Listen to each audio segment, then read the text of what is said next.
I'm going to say this again. I did not have an affair with her, so the answer is no. Myself, my daughter, and God knows the truth. Okay. Now, anyone else on this earth, dog, anyone else you want to throw in there? Crystal Holloway, Krystalholloway. Are you known by any other names? Yes. What name? River Cruz. Why do you use that name? Well, my father used to call me River, and my mother's maiden name was Cruz. Do you know George Anthony? Yes. Did you develop a relationship with Mr. Anthony? Yes, sir, I did. Was this an intimate relationship? Yes. And did Mr. Anthony... This is Awkward Occurrence for Awkward Entertainment. So today we're going to be looking at the newly released CourtTV, about 11-minute special they did talking about Letecia Stauch, and Roderick Drayton did a guest spot on the show.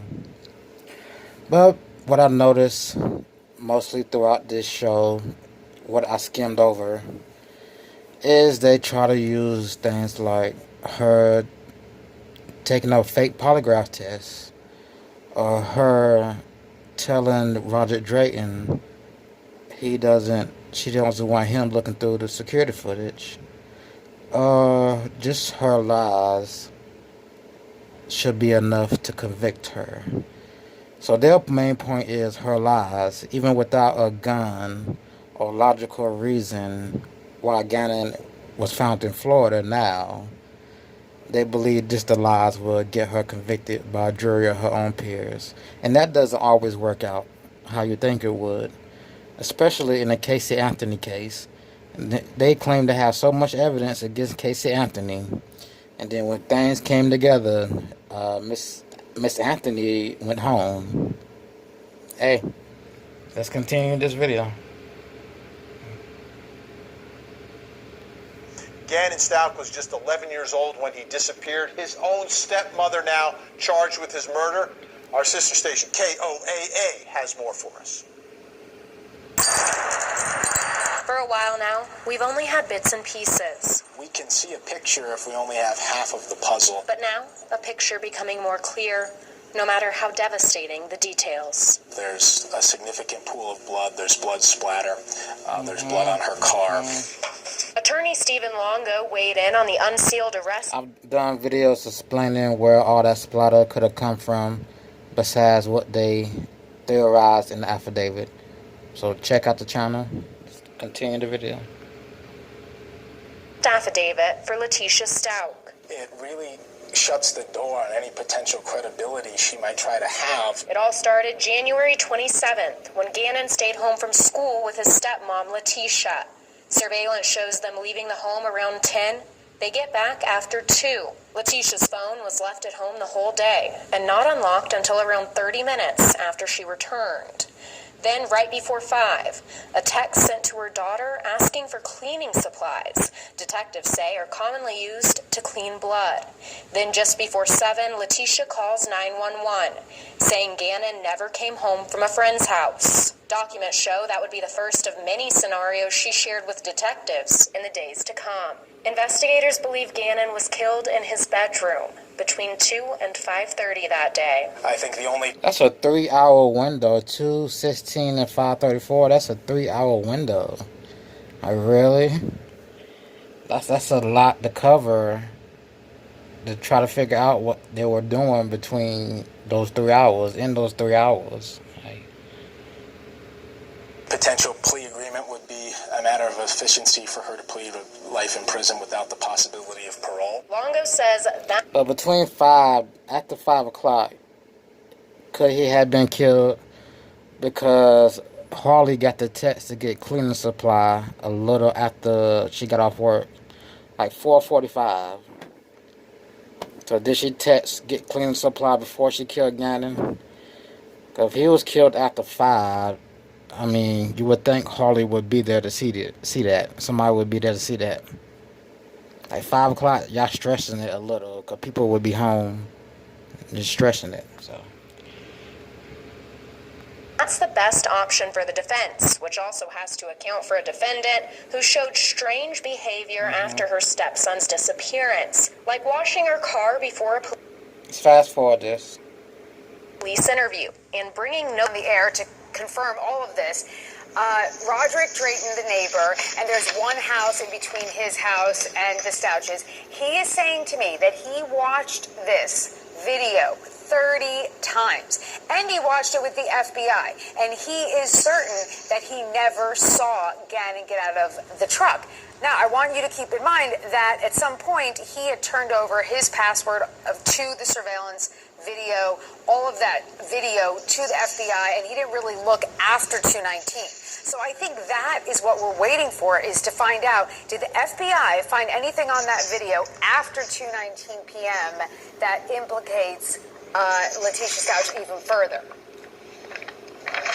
Yeah, do they see her backing her Volkswagen out the driveway and pulling it into the garage? When she got home at 2:19, the Volkswagen was parked outside the garage. So anytime did you see her pull the Volkswagen in, she would have to drive out onto the street in order to get the tail of the Volkswagen into the garage. So we're going to be looking for that evidence. We're going to be looking for other angles police say they have, but they're not sure if Gannon got out the car. So we're looking for that angle. And of course, I don't know if they have any video of the backyard to tell if anyone was trekking around the backyard and somehow came in the house. Yeah, Ted, this is again a little bit of an inconsistency. At the time when this video, Because someone was trekking around the house and came into the house, that would support her rape claim. And they're going to get into her rape claim and how ridiculous they think it is. But, you know.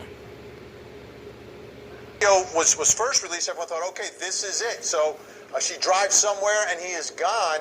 But now they're saying the time of death is after he returns, yet he's not really seen on that video. Yeah, so obviously authorities know more than we do, right? So she must have left, came back without him. Where was he at that point, and when did he come back in? Because they believe he was killed in the house, and the physical evidence seems to support that. A lot of questions, and you wonder if, in a twist, when we get to trial, if the defense is going to try to use this video to their advantage.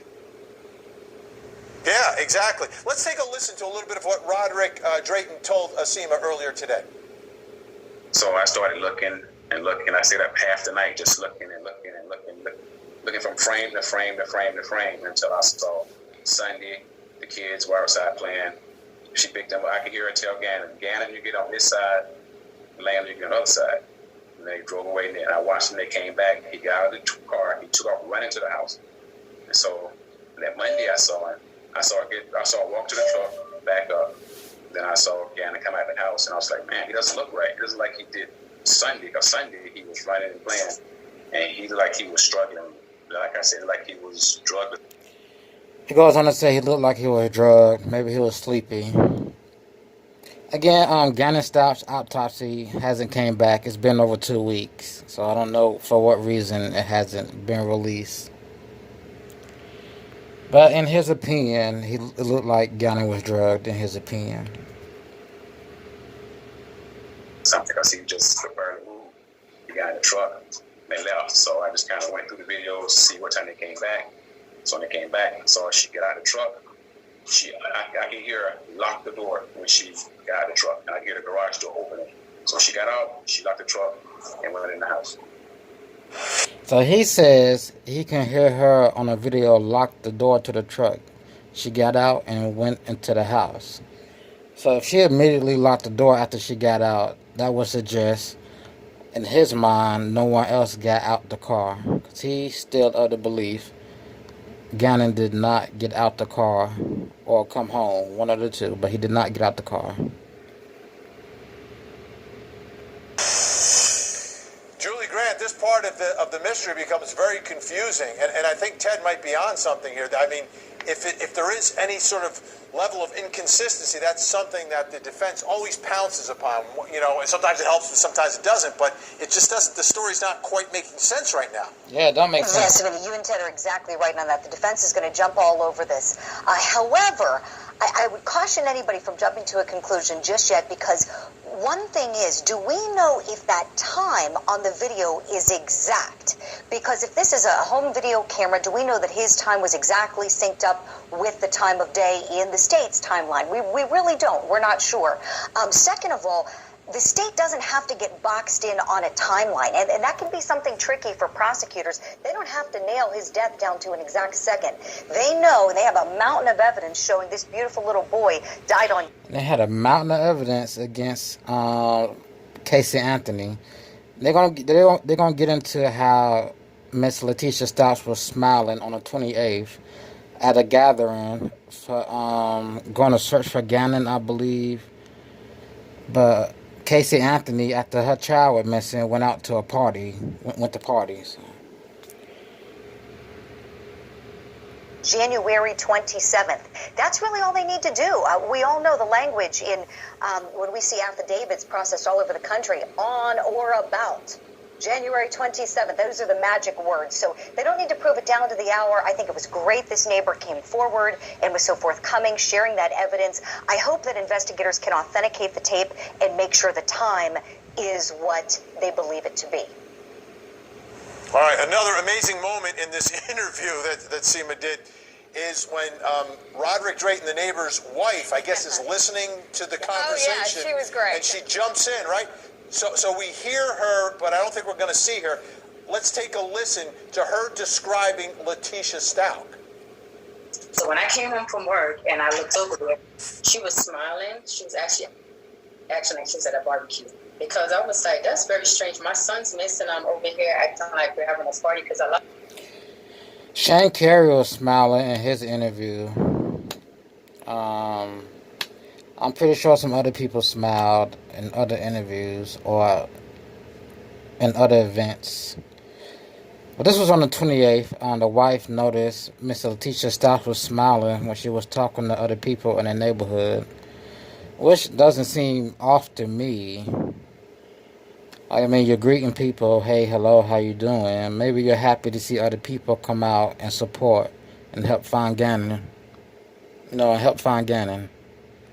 That'd be one reason why she was smiling, because people actually care. Now, the strange part will come up next. A lot of people came to the neighborhood to offer to look for Gannon, and she was out there smiling, and she was just enjoying the company and was just too relaxed. Not like a parent that was missing their child. Seema, relaxed and in a good mood after the child goes missing? Well, this is great. Okay, so Tamika doesn't prove murder or a motive for murder. I mean, the motive they have for this murder is ridiculous. She was unhappy because she was a babysitter. Then Al wasn't responding to her sexual attacks. I guess she didn't feel wanted. So she took that out on Gannon, the person who she loved and took care of for years. Usually the woman just lead a relationship.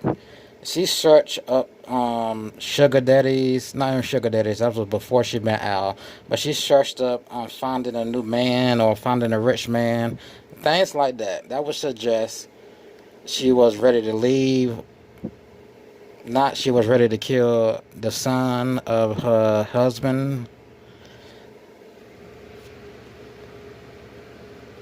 is the MVP, and that's Mr. Drayton's wife. So it's very interesting because this is now the 28th, okay? So the day of the incident, the murder is, and Julie's exactly right, they can change the date if they want, but the bottom line is they're putting it down as January 27th. So if we just go by that timeline, on January 28th, Roderick and Tamika go over to the Stauch's house, like outside, everybody's hanging out, and Roderick they don't know each other very well, but he says to Letecia, hey, my cameras can capture your home. Do you want me to look through my cameras? And she says no. And she says no, which could be for the reason, like, don't bother to look. The police are already on it. So thank you for your offer, but no thank you. That's not proving guilt. But little things like that, they try to pin the murder on her. And Tamika, Her constantly changing her story, lying. I mean, if she's lying and changing stories, I mean, you still have to have some kind of evidence she killed somebody. I mean, if what you think is evidence doesn't come back as evidence as far as the SUV not having blood, that would suggest she put a body in the back of the SUV. I mean, you can say she lied all day, but where's the evidence she actually committed the murder? said how she observed, because I said, what was her demeanor like? And Tamika from the side of the camera said, I need to, tell Seema what I observed. And this is 24 hours after the child is gone. Ted Rollins, this is the kind of evidence that you might not think it's, some people look at it and say, well, it's not a murder weapon. Yes, jurors will understand this. So he thinks jurors will understand. In his head, I don't know what jurors he has, but it's not a murder weapon. It's not a videotape of the murder, And jurors will, I think, latch onto this. The way she is acting and reacting when this child is presumably missing, and it just does not make any sort of sense. Yeah, we saw it with Lori Vallow when her husband Charles was shot and killed by her brother. She's out there laughing. And Casey Anthony didn't make sense laughing in the courtroom or going to parties after her daughter was reportedly missing.